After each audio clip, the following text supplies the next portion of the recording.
Today is the 30th Sunday in ordinary time. Sometimes we can get caught up in thinking that this time in the church calendar is simply ordinary.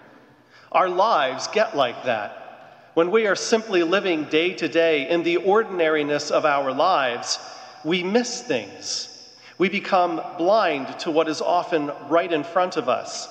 And as we get caught up in the mundane, day in and day out routines of our lives, we forget things. Truth be told, there are times when something happens that completely gets our attention. It could be something that impacts all of us, maybe even globally.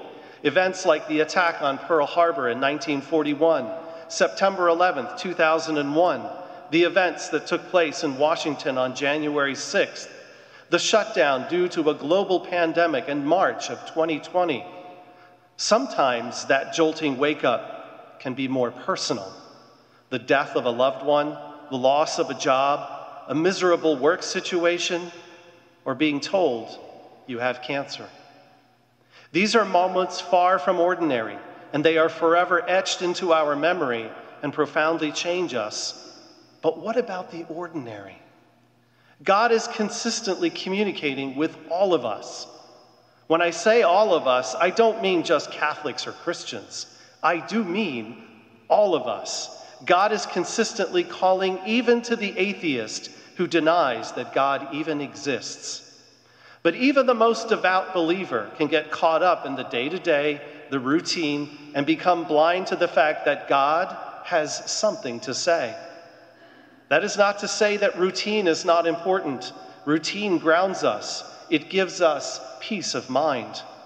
A routine such as regular healthy eating, exercise, and focusing on interior peace can help us to be more healthy physically. Spiritual routine, the rites of the church, devotional prayer, and even consistent personal and individual prayer can lead to a spiritual healthiness. Even with these types of healthy routines, if we focus too much on the routine itself, we become so focused, we might miss or become blind to the fact that God has something to say to us. One could make the argument that even those big events that change us forever, God there too has something to say to us. In today's gospel, we hear of this man named Bartimaeus. He learns that Jesus is there and he calls out. He calls out because he truly believes that Jesus has the power to heal him, to help him see. Interestingly, when he first calls out, he is rebuked and told to be silent. The people around him are basically saying to him, "Knock it off, be quiet, and go away."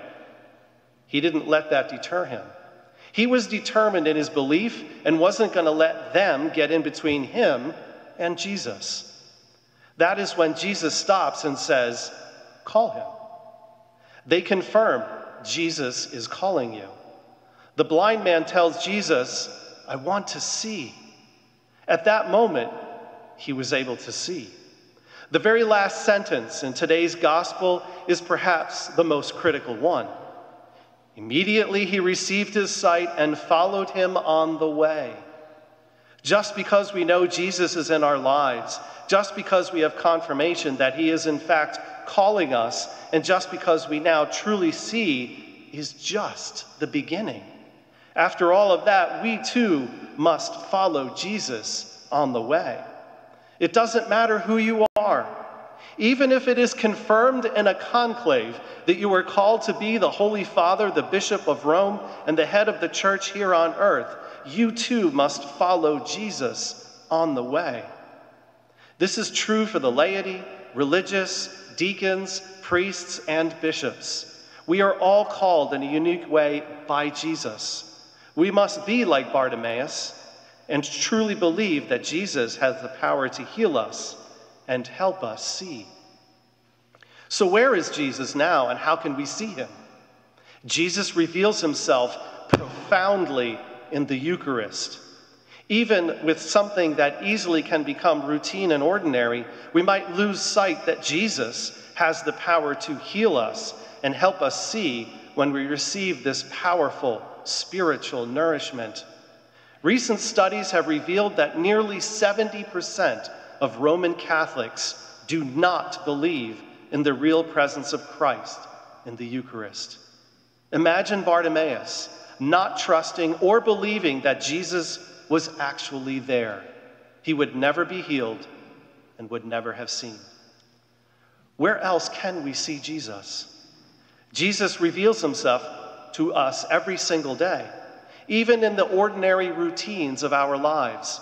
We see him in the distressing face of the person forced to stand in a street, a parking lot, a sidewalk, begging for food, money, or other help. We see him in the person who has just truly annoyed us, maybe even angered us. Even in those moments, Jesus is calling us. Even at those frustrating moments, we must learn to trust that Jesus has the power to heal us and help us see. Jesus reveals himself to us in many ways. We first and foremost must trust that Jesus is there and that he has the power to heal us and help us see. We humans, though, we stray, don't we? We humans can easily become distracted. We humans are all too often willing to ignore the healing power of Jesus as we turn in on ourselves. Our society has become far too much about individual accomplishment, fame, wealth, glory, and obtaining power for ourselves, or maybe just a specific group to which we belong. You see, Jesus seeks healing for all. If we are to be like Bartimaeus, we must first admit that we indeed are blind. We then need to call out to Jesus.